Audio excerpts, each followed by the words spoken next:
Eh bien, bonjour à tous. Je voudrais vous parler aujourd'hui de devenir des provocateurs de destinée. Quelqu'un qui cherche à encourager les autres à réaliser de belles choses. Voyez-vous, les gens ne se trouvent pas sur votre route par hasard. Dieu les a placés dans un but, celui de les encourager et de les aider à réaliser ce à quoi Dieu les appelle. Vous vous trouvez là où vous vous trouvez aujourd'hui parce qu'un jour, quelqu'un a cru en vous. De la même manière, vous pouvez être celui ou celle qui discerne en l'autre un potentiel, quelqu'un aussi qui croit que Dieu peut réaliser ses promesses dans sa vie. Trop souvent, nous sommes focalisés sur nous-mêmes. Nous nous posons la question, qu'est-ce que les autres vont bien pouvoir faire pour moi? Mais pourquoi ne pas plutôt nous poser la question, qu'est-ce que je vais bien pouvoir faire pour les autres?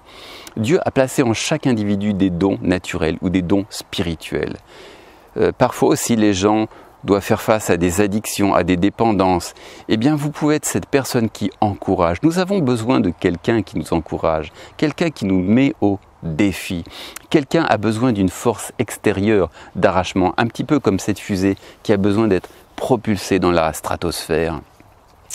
Et bien souvent, nous ne comprenons pas les gens comme ils le mériteraient, parce que leurs rêves sont différents des nôtres. Mais ce n'est pas parce que nous ne partageons pas la même vision, la même expectative, que les rêves des autres sont mauvais. Ne cherchons pas à convertir les gens à qui nous sommes. Permettons aux gens d'être qui ils sont. Encourageons-les dans leurs rêves, dans leurs propres expectatives. Devenons des provocateurs de destinée. Je pense notamment à la jeune reine Esther. Esther était une jeune fille d'environ 16-17 ans, extrêmement jolie. D'ailleurs, son nom signifie astre, c'est dire à quel point sa beauté rayonnait. Et l'une des raisons pour laquelle le roi perse l'a choisie comme épouse, c'est parce qu'elle était très jolie. Un certain nombre d'éléments dans la Bible nous permettent de nous tracer d'avoir une certaine compréhension de qui était Esther. Esther était donc très jolie et un certain nombre d'éléments nous permettent de penser que toutes les portes s'ouvraient sans qu'elle n'ait à bouger le petit doigt. Vous savez, quand une femme ou un homme est plutôt de belle apparence, les portes s'ouvrent plus facilement pour elle. Et Esther était probablement une femme de valeur, mais elle était peut-être un petit peu aussi superficielle. Et un jour, le peuple juif, parce qu'elle était juive, a été menacée d'extinction. Le premier ministre du roi perse a fait voter un décret selon lequel les juifs devraient être exterminés en un jour bien précis. Et Esther n'avait pas encore pris conscience qu'elle pouvait être un outil entre les mains de Dieu pour amener les juifs à ne pas être tués. Et un jour, son oncle Mardochée, qui avait accès auprès d'elle, lui a dit la chose suivante. Ne t'imagine pas que tu pourras échapper, toi seul, au sort des Juifs, parce que tu vis dans le palais.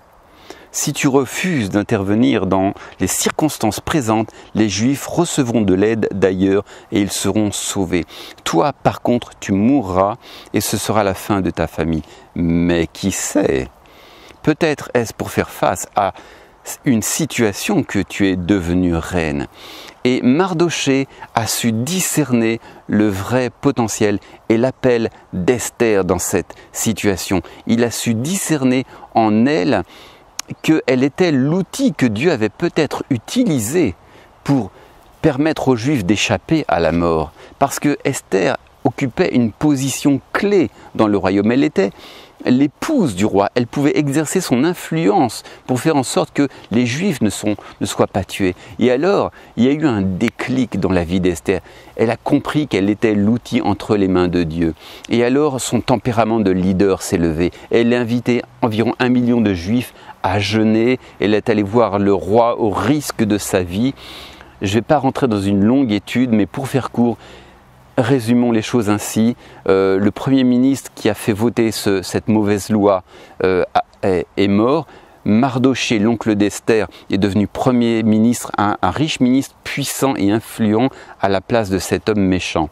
Et le peuple juif a été exterminé.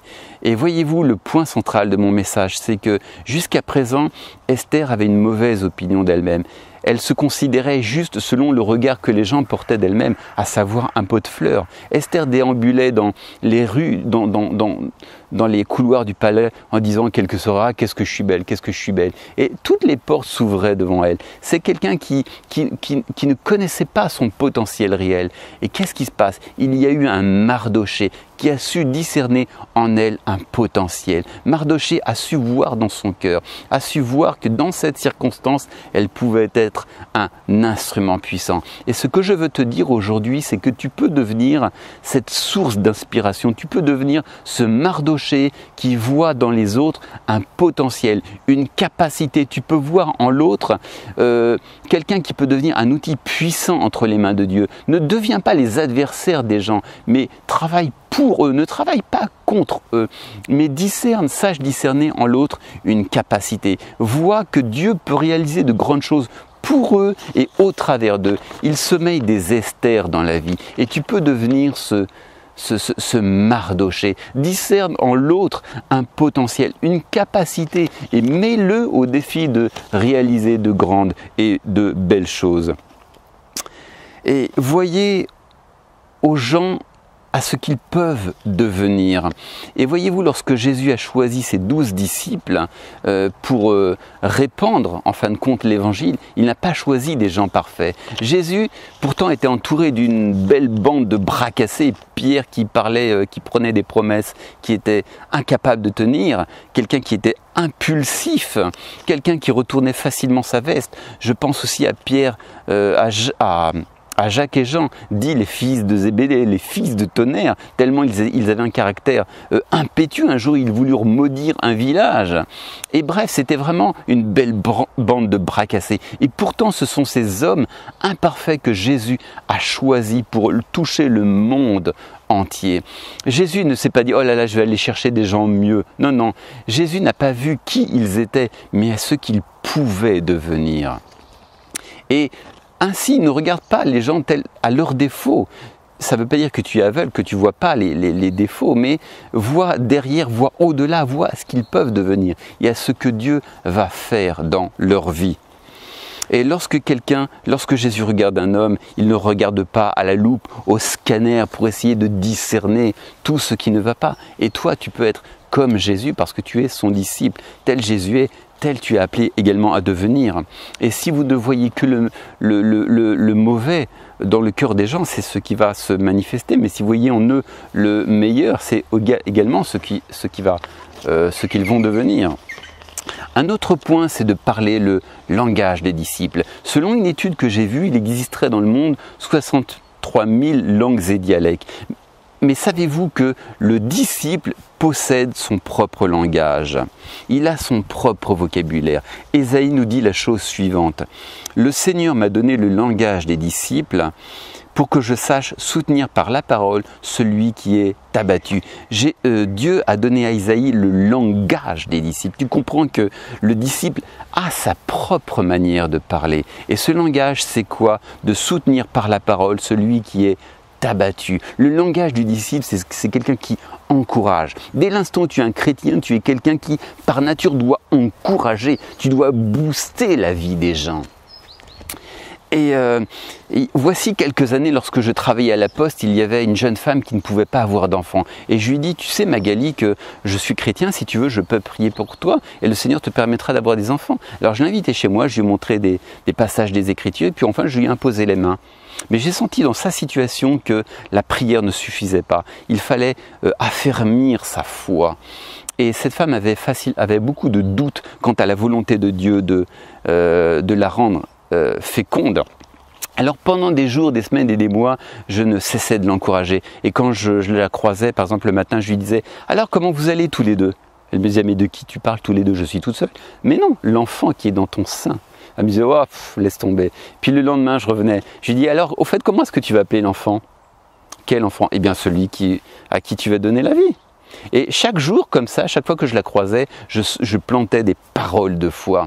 Et quelques mois plus tard, elle est venue vers moi, totalement bouleversée, m'a regardé droit dans les yeux. Elle m'a dit « Olivier, ça s'est passé exactement comme tu l'as dit. je suis enceinte. Et je lui dis, Magali, mais je n'arrête pas de te le dire, tu me crois enfin? Et qu'est-ce qui se passe? C'est la parole, les encouragements, les semences que j'ai plantées dans son cœur qui a fini par croître. Et enfin, la foi est née dans son cœur. La foi pour un enfant est née. Ainsi, parlez le langage du disciple. Peut-être que tu te dis, mais j'ai tellement de problèmes, comment est-ce que je pourrais encourager les autres? Eh bien, ne parle pas en fonction de tes expériences, mais parle en fonction de la parole de Dieu. D'autre part, tu es chrétien, que tu passes toi-même par des difficultés ou non, de toute manière, tu as le langage des disciples. Donc, c'est dans ta nature de booster les autres. Et enfin, Ésaïe nous dit aussi la chose suivante. J'ai livré, chaque matin il réveille mon oreille pour que j'écoute comme le font les disciples. Chaque matin, Ésaïe tendait l'oreille pour écouter. Il s'agit de la voix de votre esprit. Écoutez votre esprit et peut-être que le Saint-Esprit va déposer des paroles pour les autres. Moi, ça m'arrive des fois, dans mon esprit, je sens que le Seigneur me dit de dire telle chose à telle personne, parce que j'ai une sensibilité à mon esprit. Un dernier point, c'est que ce que vous faites pour les autres est une semence que vous plantez pour votre propre vie. Si vous bénissez les autres, Dieu vous permettra d'être béni en retour un jour. La parole de Dieu nous dit la chose suivante, lorsque j'aurai retrouvé mes notes, parce que moi le zéro papier c'est pas encore pour demain. La parole nous dit donc la chose suivante: jette ton pain à la surface des eaux, car avec le temps tu le retrouveras. Une autre version nous dit: sois généreux, investis dans des actes de charité. La charité est suivie de grands retours. Ne garde pas tes biens, mais répands-les autour de toi. Sois une bénédiction pour les autres. Donc la première version nous dit: jette ton pain à la surface, car avec le temps tu la retrouveras. Il faut savoir que les pains de l'époque étaient très lourds. Et lorsque vous jetiez dans l'eau, avec l'humidité, ils finissaient par gonfler et remonter à la surface. Eh bien, ça veut dire que les dons que vous envoyez un jour reviendront à vous. Donc soyez une bénédiction et en son temps, Dieu permettra que vous obteniez une récolte. Le meilleur moyen pour être béni, du moins l'un des meilleurs moyens pour être béni, c'est déjà de bénir les autres. Donc devenez une source de bénédiction. Faites acte de générosité envers les autres et en votre temps et en son temps, le Seigneur vous bénira en retour. Encouragez les autres et le Seigneur disposera des bonnes personnes, des bons moyens pour vous permettre de réaliser vos propres rêves et de réaliser de grandes et de belles choses. Sur ce, soyez bénis et je vous dis à bientôt.